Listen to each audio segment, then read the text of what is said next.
The Game of Life and How to Play It by Florence Scovel Shinn.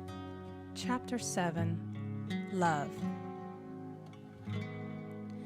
Every man on this planet is taking his initiation in love. A new commandment I give unto you, that ye love one another.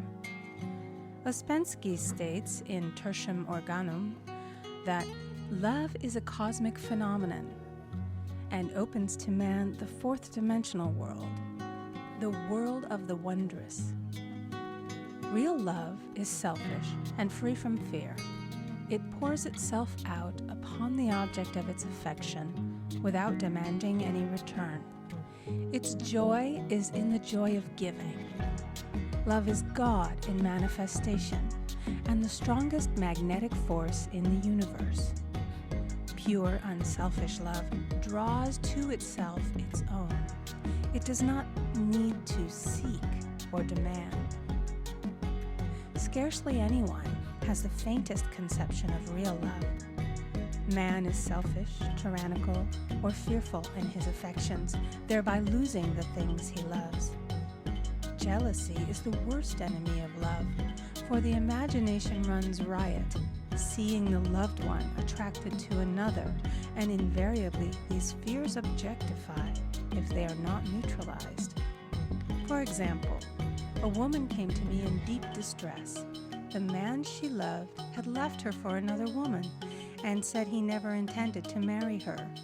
She was torn with jealousy and resentment and said she hoped he would suffer as he had made her suffer, and added, "How could he leave me when I loved him so much?"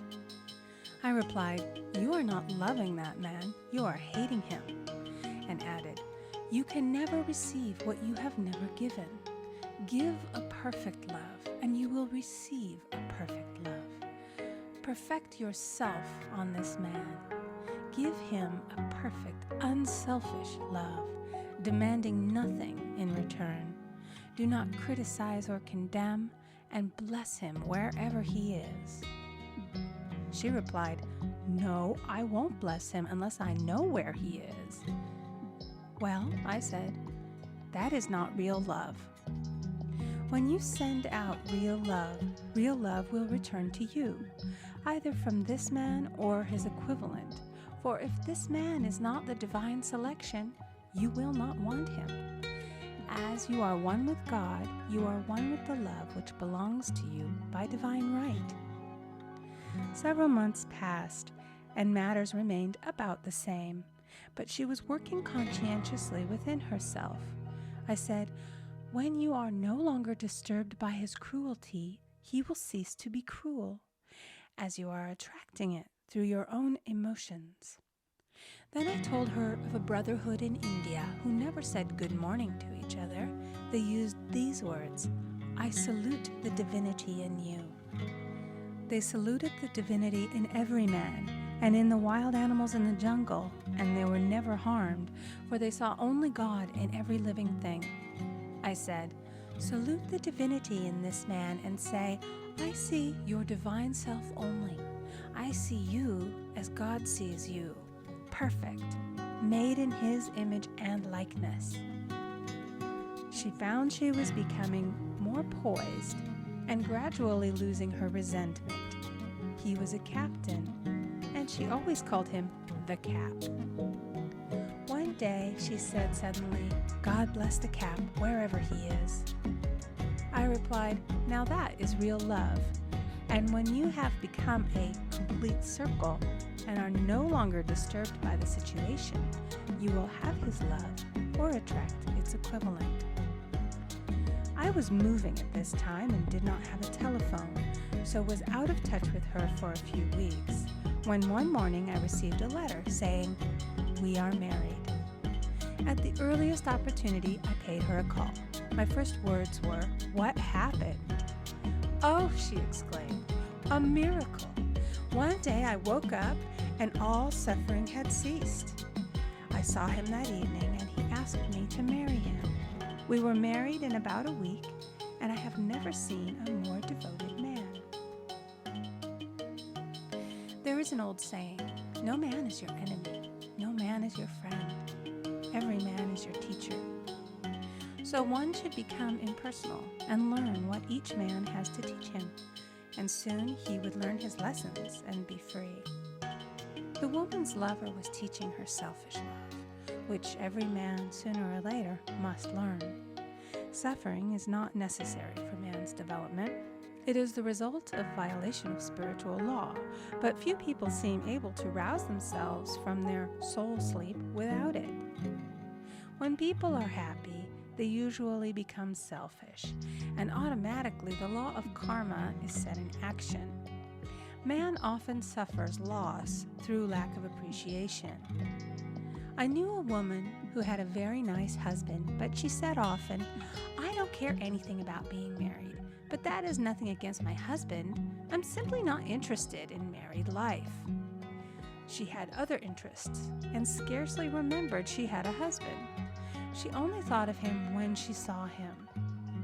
One day her husband told her he was in love with another woman and left.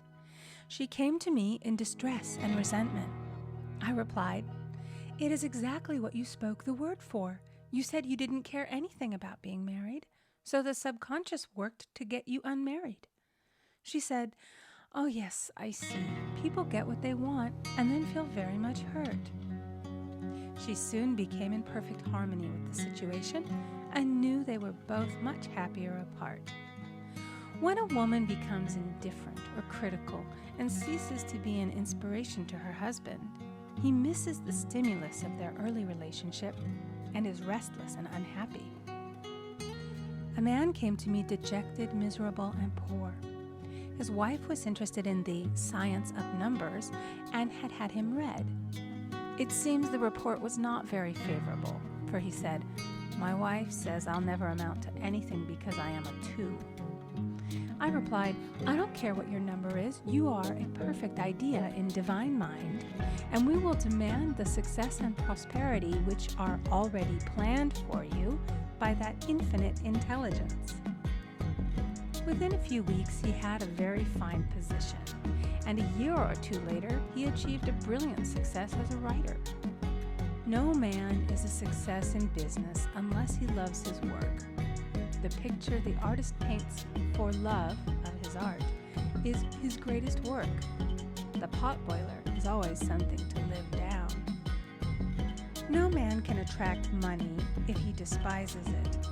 Many people are kept in poverty by saying, "Money means nothing to me. I have a contempt for people who have it." This is the reason so many artists are poor. Their contempt for money separates them from it.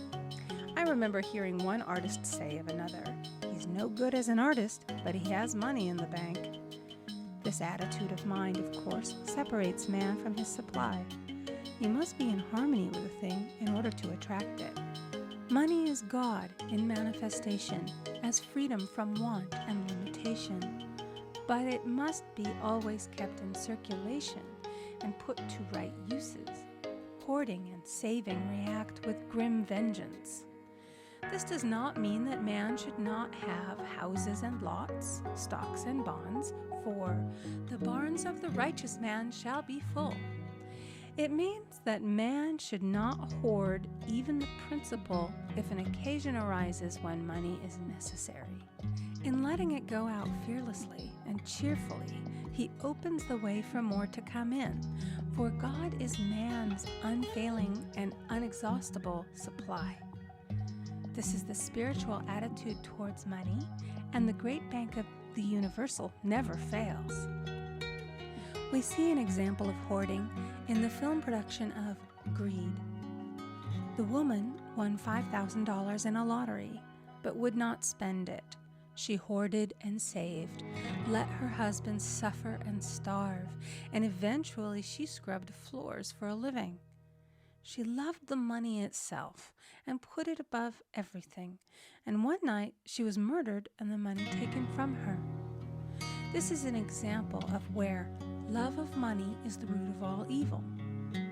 Money in itself is good and beneficial, but used for destructive purposes, hoarded and saved, or considered more important than love, brings disease and disaster and the loss of the money itself. Follow the path of love. and all things are added. For God is love, and God is supply. Follow the path of selfishness and greed, and the supply vanishes, or man is separated from it. For example, I knew the case of a very rich woman who hoarded her income. She rarely gave anything away, but bought and bought and bought things for herself. She was very fond of necklaces, and a friend once asked her how many she possessed. She replied, 67. She bought them and put them away, carefully wrapped in tissue paper. Had she used the necklaces, it would have been quite legitimate, but she was violating the law of use. Her closets were filled with clothes she never wore and jewels which never saw the light. The old woman's arms were gradually becoming paralyzed from holding on to things, and eventually she was considered incapable of looking after her affairs, and her wealth was handed over to others to manage. So man, in ignorance of the law, brings about his own destruction.